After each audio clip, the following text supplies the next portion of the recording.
a near-death experience that changed everything.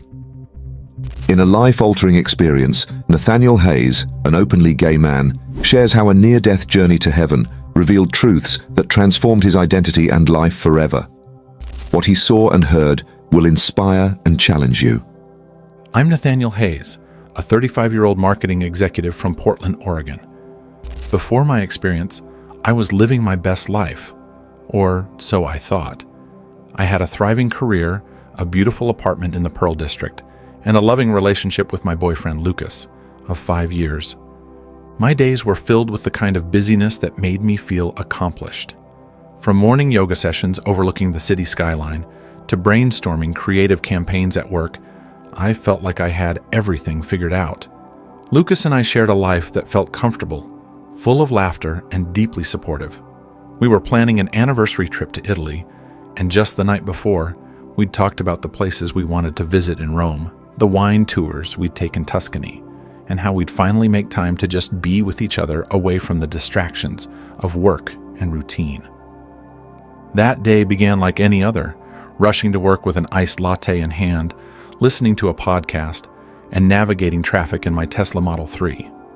I remember feeling particularly excited that morning because I had just pitched a bold new campaign idea to a major client, and they loved it. I could already see it becoming one of my biggest career successes. Lucas called me mid-commute, and we talked about booking the flights for our trip. He joked about me always procrastinating on making travel arrangements, and I teased him about always being the planner. It was one of those mundane, lovely moments that make up a life. But then, in an instant, everything changed. As I approached an intersection, I noticed the light turn green, and I proceeded through. Out of the corner of my eye, I caught a flash of red and the looming shape of a semi-truck barreling through the intersection. There was no time to react. The sound of metal crunching, glass shattering, and the violent spinning of my car still haunt me. The impact threw my Tesla into an almost surreal, slow-motion spiral. My chest slammed into the steering wheel, and I felt a sharp, excruciating pain rip through my side. When the car came to a stop, I realized I couldn't move. My legs were pinned, and each breath felt like a desperate battle against invisible weights pressing down on my lungs. My vision blurred, and a cacophony of noises surrounded me. People shouting, sirens wailing, and the steady hum of my shattered car's alarm. Witnesses called 911, and I vaguely remember a paramedic leaning into the wreckage, telling me to stay with him, to keep my eyes open. But I couldn't. Darkness overtook me. The injuries were catastrophic: a punctured lung, fractured ribs, and severe head trauma. During the ambulance ride to Legacy Emanuel Medical Center, my heart stopped. For 6 minutes, I was clinically dead. What happened during those 6 minutes is something I will never forget. As my heart stopped, I felt an abrupt, almost startling separation from my body. One moment I was confined in my broken, pain-ridden body, and the next I was free. I hovered above the scene of the accident, watching the paramedics working frantically to save me. I could see every detail: the blood pooling on the pavement, the shattered glass sparkling in the sunlight, and the look of grim determination on the paramedic's face as he administered CPR. Yet, I felt no fear, no pain, no anxiety. Instead, there was a calm curiosity, as though I were an observer watching a distant, unrelated event. Then, a force beyond comprehension pulled me away. It was as if I were being drawn toward a light so brilliant and pure that it eclipsed everything else. The earthly scene below dissolved into a haze, and I was immersed in an endless expanse of radiance and peace. This was heaven. There are no words in any language that can adequately describe what I experienced in those moments. Colors were more vivid than anything I had ever seen, yet they didn't strain the eyes. The air, if it could even be called air, seemed alive, carrying with it a symphony of harmonious sounds that resonated with my very soul. In this place, I felt an overwhelming sense of love. It wasn't like any love I had ever known. This was love in its purest, most untainted form, unconditional, unchanging, and infinite. Every part of me, every flaw and failure was engulfed by this love, and I felt whole for the first time in my life. I knew instinctively that I was home. It was then that I noticed a figure approaching me. At first, the light was so bright that I couldn't make out any details, but as the figure came closer, I realized who it was. Jesus Christ. I don't know how I knew. I just did. His presence was indescribable. He radiated a power and authority that was awe-inspiring, yet his gaze carried an unfathomable tenderness. His love for me was palpable, almost tangible, as though it surrounded and sustained me. He didn't speak in words, yet his thoughts flowed directly into my soul with a clarity and depth that no earthly communication could achieve. He conveyed that he loved me completely, more deeply than I could have ever imagined. But in his presence, I also felt a profound truth. Every choice I had ever made, every action, every belief was illuminated with an undeniable clarity. There was no hiding, no justification. It was as though my entire life was laid bare before me. Jesus showed me how my life had been shaped by my desires, how I had allowed them to define me, and how those choices had created barriers between us. I saw how my relationship with Lucas, though filled with love and companionship, was missing something deeper, the fullness of God's divine plan. Jesus revealed that while my feelings and attractions were not inherently sinful, the way I had built my identity around them and acted upon them was not aligned with His design. He explained something that shook me to my core. God created male and female not just for physical companionship, but to reflect a profound spiritual truth, the covenant relationship between God and humanity. This union, designed to mirror divine love, was the cornerstone of His plan. In living contrary to that design, I had unknowingly distanced myself from God's truth and purpose for my life. As these revelations unfolded, I felt both sorrow and hope. Sorrow for the ways I had strayed from God's will, but also hope because I knew now that His love and grace were available to me. Jesus showed me two paths my life could take. In one, I continued to live as I had been, clinging to my own understanding and desires. This path was filled with fleeting happiness, but ultimately led to spiritual separation from God. In the other, I surrendered my identity and choices to align with His truth. This path was not easy.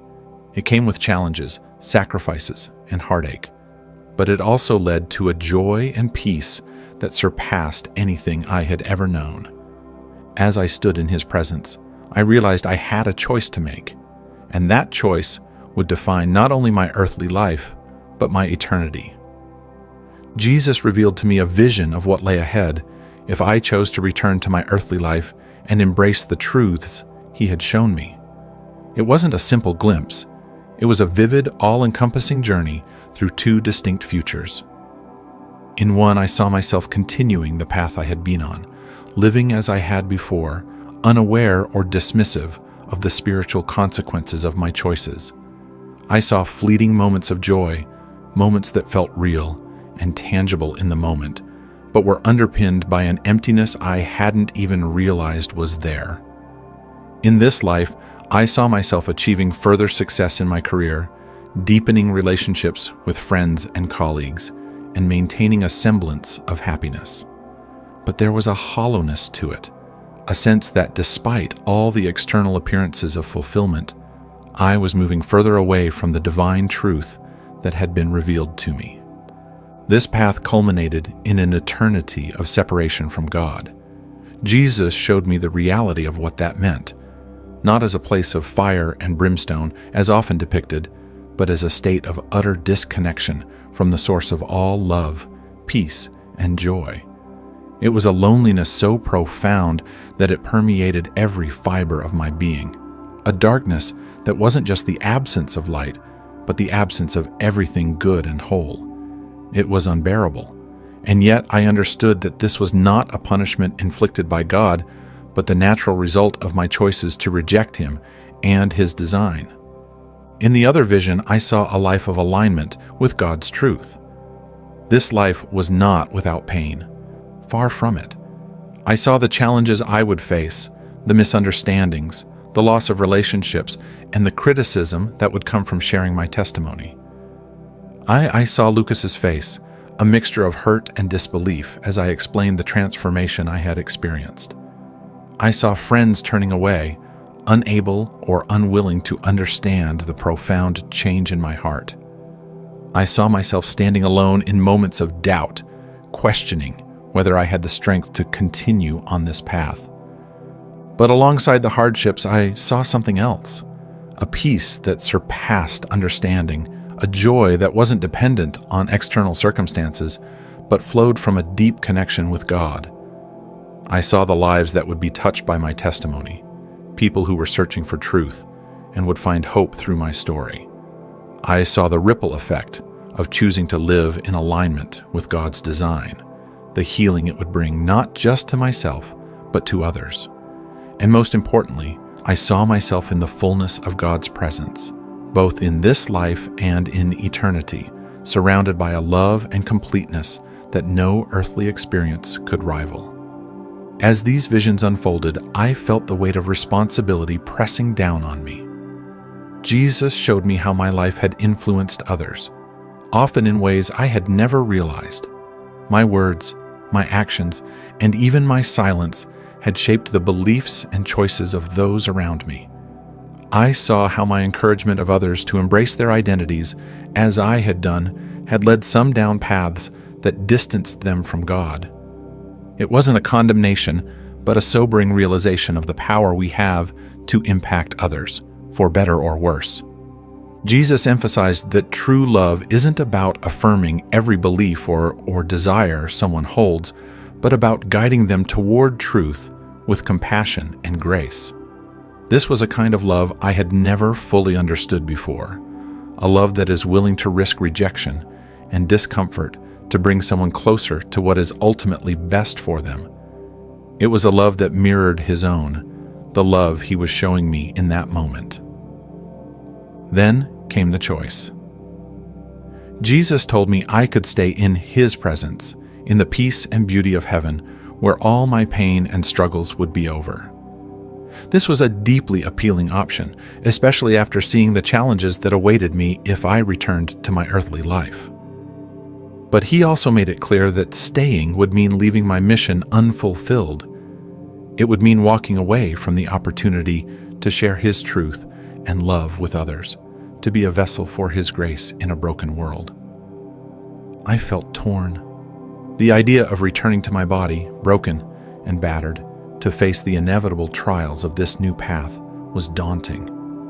But as I looked into Jesus' eyes, I saw the depth of his love and the urgency of his mission. He wasn't forcing me to choose one path over the other. He was giving me the freedom to decide. Yet in that freedom, I felt the pull of his heart for the people who were still lost, the people he wanted to reach through my story. With a deep sense of purpose and a heavy heart, I made my decision. I told Jesus I would return, not because it was the easier choice, but because it was the right one. I felt his love and reassurance enveloping me as he promised that he would be with me every step of the way, even in the darkest moments. Then, with a rush of light and sensation, I was pulled back into my body. When I woke in the hospital, the pain was excruciating. Every breath felt like a battle, every movement a reminder of the damage my body had endured. But the physical pain paled in comparison to the emotional and spiritual weight of what lay ahead. I knew that my life would never be the same, and I felt both the enormity of the task before me and the assurance of the presence that had sent me back. The first conversation I had with Lucas was one of the hardest moments of my life. I tried to explain what had happened, the encounter with Jesus, and the truths he had revealed. Lucas listened at first, his eyes filled with confusion and hurt. He couldn't understand why this experience had changed me so profoundly, or why it meant reevaluating our relationship. The more I spoke, the more distant he became, and I could see the walls going up between us. Eventually, he told me he couldn't accept the person I was becoming, and he left. Losing Lucas was devastating. He had been my partner, my confidant, and my closest friend for 5 years. But even in the midst of that heartbreak, I felt an unshakable sense of peace, a confirmation that I was walking the path God had set before me. I leaned heavily on the support of a church community I found shortly after my recovery. They embraced me with open arms, offering encouragement and understanding as I navigated the complexities of my new life. The journey was anything but easy. My same-sex attractions didn't disappear overnight, and I wrestled with questions and doubts about what it meant to live in alignment with God's design. But through prayer, scripture, and the support of others who had experienced similar transformations, I began to find strength and clarity. I realized that surrendering my desires to God wasn't about denial or repression, but about trusting Him to shape my life according to His perfect plan. Over time, I saw the fruit of this surrender. I found a peace that I had never known before, a sense of purpose that went beyond anything I had achieved in my career or personal life. I began sharing my story, first with small groups and then with larger audiences, always emphasizing that this journey wasn't about condemnation, but about the transformative power of God's love and truth. Even in the face of criticism and controversy, I felt compelled to continue sharing. I knew there were others out there, struggling with their identity and searching for meaning, who needed to hear that they were deeply loved and that there was a better way. It wasn't an easy path, but it was one filled with hope, purpose, and the unwavering presence of the one who had given me a second chance at life. When I woke up in the hospital, the first thing I noticed was the unbearable pain. Every breath felt like a jagged knife cutting through my chest, and every movement sent shockwaves of agony through my body. My head throbbed, my ribs felt like they were on fire, and my legs were immobilized in a tangled mess of casts and braces. But beyond the physical pain, there was something else. A profound awareness that I had been given another chance, that my survival was no accident. It wasn't just the medical team's efforts or the advanced technology that had brought me back. It was a deliberate act of divine intervention. I was alive because I had been sent back for a purpose. The road to physical recovery was grueling. Weeks turned into months of surgeries, physical therapy, and endless nights of discomfort. The once simple act of getting out of bed became a monumental task, requiring assistance and sheer willpower. My muscles were weak, my body fragile, and there were days when I wondered if I would ever feel whole again. But even in those dark moments, I carried with me the memory of heaven, the love and light I had experienced, and the truth that had been revealed to me. It was this memory that sustained me, giving me the strength to endure and persevere. Explaining what had happened to my family and friends was one of the hardest parts of my recovery. How do you put into words an experience that transcends human understanding?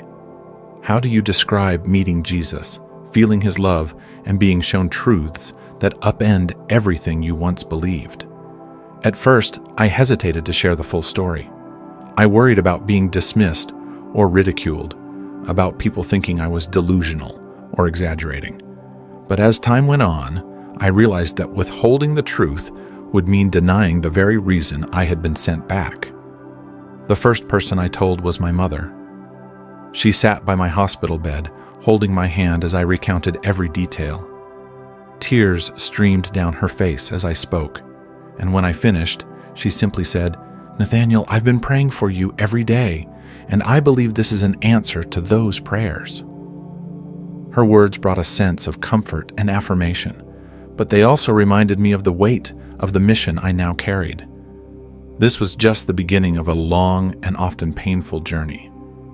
As I regained my strength, I began to confront the emotional and relational consequences of my transformation. My relationship with Lucas was at the forefront of this struggle. He had been my rock, my partner, and my closest confidant for 5 years. The thought of losing him was almost unbearable, but I knew that my encounter with Jesus had changed everything. I couldn't continue living as I had before, pretending that nothing had happened. When I finally sat down with Lucas to explain, the conversation was every bit as difficult as I had feared. He listened intently as I described the accident, the near-death experience, and the truths Jesus had revealed to me. At first, he seemed supportive, even curious, but as I delved deeper into the changes I felt compelled to make, his expression shifted. Hurt, confusion, and anger flickered across his face as he struggled to process what I was saying. "So, what does this mean for us?" he asked, his voice trembling. I took a deep breath, the weight of my words pressing down on me. "It means I can't continue living the way I was before. I need to align my life with what God has shown me, and that includes how I approach relationships." Lucas stared at me for a long moment, his eyes glistening with unshed tears. "So, you're saying this, us, was wrong?" "It's not about right or wrong," I said gently. "It's about what God has revealed to me about His design and purpose. I love you, Lucas. I always will, but I can't ignore the truth I've been shown." In the days that followed, Lucas packed his things and left. The emptiness he left behind was a void I felt deeply, but even in the midst of that heartbreak, I held on to the peace and certainty that had been given to me. Losing Lucas was one of the hardest sacrifices I had to make, but I knew it was necessary for the path I was called to walk. As I navigated this new chapter of my life, I sought out a community that could support and guide me. I found a church that welcomed me with open arms, a place where I could share my story and find encouragement among others who had experienced similar transformations. It was here that I began to understand the depth of God's grace and the power of living in alignment with His design. The process of aligning my life with God's truth wasn't easy. My same-sex attractions didn't disappear overnight, and there were moments of doubt and struggle. But I learned to lean on God in those moments, to trust Him to guide me and give me strength. Through prayer, scripture, and the support of my church community, I began to experience a peace and clarity that replaced the fleeting happiness I had known before. Over time, I felt a new sense of purpose taking root in my heart. I realized that my story wasn't just about me. It was about the lives I could touch and the hope I could bring to others. I began sharing my testimony, first with small groups and then with larger audiences. Each time I spoke, I felt a renewed sense of calling, a confirmation that this was the mission Jesus had entrusted to me. The response to my story was mixed. Some people were inspired and encouraged, grateful for the honesty and vulnerability of my testimony. Others were skeptical or critical, questioning my motives or dismissing my experience as a hallucination or psychological phenomenon. There were moments when the criticism stung, when I wondered if I was doing the right thing. But in those moments, I reminded myself of the truth I had seen and the love I had felt in the presence of Jesus. That truth was unshakable, and it gave me the strength to keep going. As I continued to share my story, I began to see the impact it was having. People reached out to me, sharing their own struggles and searching for answers. Some were wrestling with questions of identity and faith. Others were grieving the loss of loved ones or struggling with addiction. Each conversation reinforced the importance of the mission I had been given, the need to bring hope and healing to a world that so desperately needed it.